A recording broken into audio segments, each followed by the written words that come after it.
Hello and welcome to the second edition of our assessment series. In this episode, we are basically asking if the Ghanaian educational system allows for alternative forms of assessment. Stick and stay with us after this break. We'll bring you more.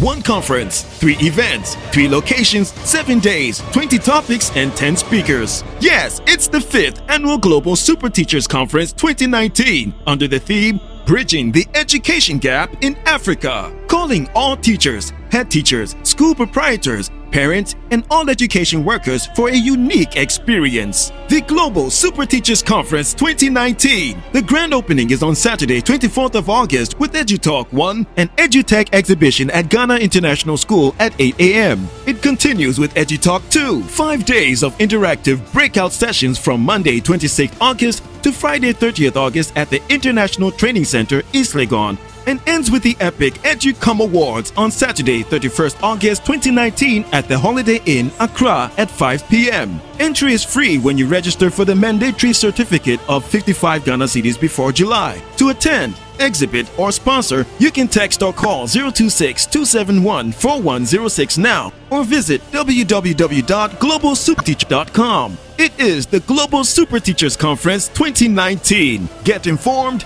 go perform.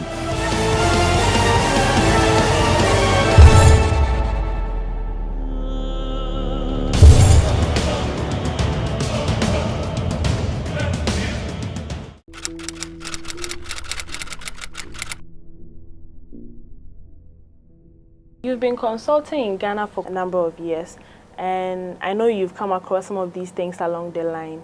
I want to know, in your view, whether you think there's room for the educational system to allow for other forms of assessment apart from the written examinations that we usually have.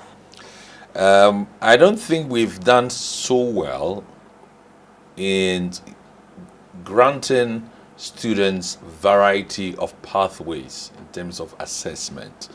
Everybody is assessed in the same way, right? And for me, it excludes a lot of people whose ability cannot be disclosed just by writing an exams, right? Some people are very good in demonstrating their skill, knowledge in a different form, either through portfolio, through oral communication, through project work, through drama in various form or shape, right? So, for example, let me come to our good friend Shatawale, right? I'm not sure Shatawale probably has a degree, and he hasn't done that. But if you put his works together and his musical skill, I think he demonstrates everything that probably you would say a musical poet may say, or if you take Ochiame Kwame, or you take any other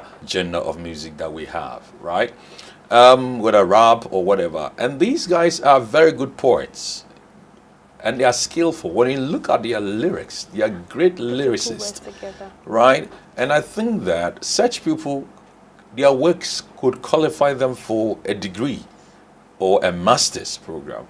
So we could have been looking at alternatives. That alone speaks volumes, that we should be thinking about alternative assessment for some of our children at JHS or SHS, and look at how ways by which we can help them demonstrate a certain ability and to meet a certain criteria, right? So for 2 years course after JHS, you go to probably our vocational schools. If you want to do pottery, if you want to do fishery, you want to do do any artisan course, then there's a criteria. I think we should be looking at different ways by which we can assess various people, especially children with special needs, children with limitation in English, because English is not our mother tongue.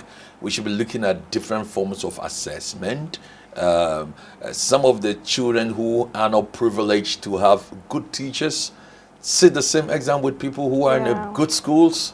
You know, it's not the same playing field. If a child is from Wesley Girls, is sitting the same exam with another SA student from another village somewhere. I mean, for God's sake. Yes, They don't have the same teachers. Some of them have never seen a computer before, and you're supposed to talk about computers. Now, you failed the child before you even gave the child opportunity in life.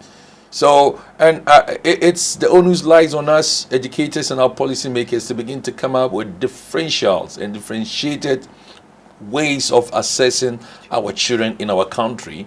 Otherwise, there was going to be continuous gaps in our education's outcomes, and we'll be analyzing data wrongly because they don't all have the same opportunities. It's getting more educative and exciting as we move on. On our next episode, we'd want to zoom in on parents. Some parents are very competitive and they end up putting pressure on their wards to perform well in schools. Want to know how that turns out? Stick and stay with us and watch out for our next video.